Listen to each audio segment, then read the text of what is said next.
May mga dayong fans na nag-aabang, may mga Japanese fans na tila nanginginig sa takot at galit, at may mga Pinoy fans na walang humpay ang pagtatanggol. Ang bawat post ay nagiging arena ng salpukan ng opinyon, na lalong nagpapatunay sa sinabi ni Al-Sheikh na buhay ang interes ng publiko sa labang ito. Ang girian na nagsimula pa noong panahon ng pandemya ay hindi namamatay, bagkus mas lalo pa itong pinapatindi ngayon na atensyong ibinibigay ng world-class media. Sa uli, ang lahat ng ingay na ito mula sa impluwensya ni Turki Al-Sheikh sa sunod-sunod na publisidad ng The Ring Magazine hanggang sa nag-aalab na comment section ng mga fans ay patungo lamang sa isang direksyon, ang labang Inoue kontra kay Casimero na matagal na ipinagkait sa mga tagahanga.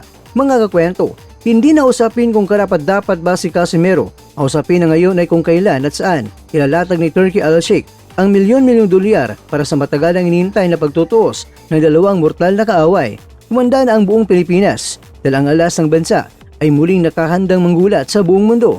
Kaya Turki Al-Sheikh, ikasa mo!